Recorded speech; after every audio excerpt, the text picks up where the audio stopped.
देवळा शहरातील hotel welcome येथे चालणाऱ्या अवैध वेश्या व्यवसायाचा पर्दाफाश करत देवळा पोलिसांनी धडक कारवाई केली। हॉटेल मालक व व्यवस्थापकावर गुन्हा दाखल करत 2 पीडित महिलांची सुटका करण्यात आली। या कारवाईमुळे परिसरात मोठी खळबळ उडाली आहे।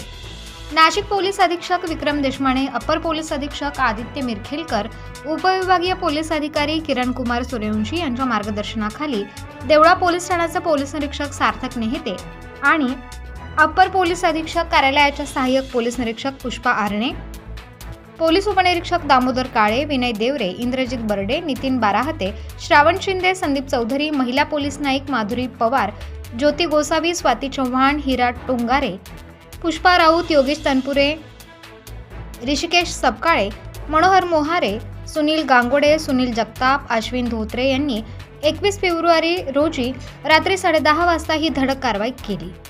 गुप्तचरांकडून मिळालेल्या खात्रीशीर माहितीच्या आधारे पोलिसांनी सापळा रचून छापा टाकला। देवळा मालेगाव रस्त्यावरील वेलकम हॉटेलच्या वरच्या मजल्यावर जबरदस्तीने डांबून ठेवलेल्या महिलांची सुटका करण्यात आली। हॉटेल मालक सुनील आहेर उर्फ गोटू आबा आणि व्यवस्थापक दीपक ठाकरे यांनी गरजू महिलांना पैशांचे आमिष दाखवून वेश्या व्यवसायासाठी फसवल्याचे चौकशीत सांगितले आहे। या कारवाई दरम्यान रोख रक्कम, सोन्या चांदीचे दागिने, मोबाईल फोन आणि वेश्या व्यवसायासाठी लागणारे साहित्य पोलिसांनी जप्त केले। हॉटेल व्यवस्थापक दीपक ठाकरे याला अटक करून 24 फेब्रुवारीपर्यंत पोलीस कोठडी मिळाली आहे, तर हॉटेल मालक सुनील आहेर उर्फ गोटू आबा फरार असून त्यांचा शोध सुरू आहे। सुटका करण्यात आलेल्या महिलांपैकी काही बांगलादेशी असल्याचा संशय व्यक्त केला जात आहे। याबाबत सखोल चौकशी सुरू असून पोलीस या प्रकरणाचा अधिक तपास करत आहेत।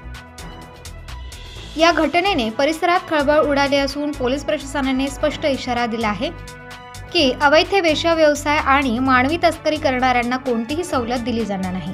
अशा प्रकारच्या अनैतिक कृत्यांविरोधात कठोर कारवाई केली जाईल। हॉटेल मालक सुनील परशुराम आहेर उर्फ गोटू आबा, व्यवस्थापक दीपक सुखदेव ठाकरे दोन्ही राहणार देवळा यांच्या विरुद्ध पोलीस निरीक्षक सार्थक नेहते यांच्या फिर्यादीवरून देवळा पोलीस ठाण्यास अनैतिक मानवी व्यापार प्रतिबंध अधिनियम कलम 3, 4, 5, 6 व भारतीय न्याय संहिता 2023 चे कलम 143, 1, 2 आणि 3 अन्वये देवळा पोलीस ठाण्यास गुन्हा दाखल करण्यात आला आहे। याबाबत हॉटेल मालक सुनील उर्फ गोटू आहेर यांनी स्पष्ट केले आहे की हॉटेल वेलकम भाडेतत्वावर चालवण्यासाठी दिले असून यामध्ये माझा काहीही संबंध नसल्याचे सांगितले। ताज्या व महत्त्वाच्या बातम्या बघण्यासाठी प्ले स्टोअरवर जा, प्रबलभूमी ॲप डाउनलोड करा व या धावपळीच्या जीवनात अपडेट राहा।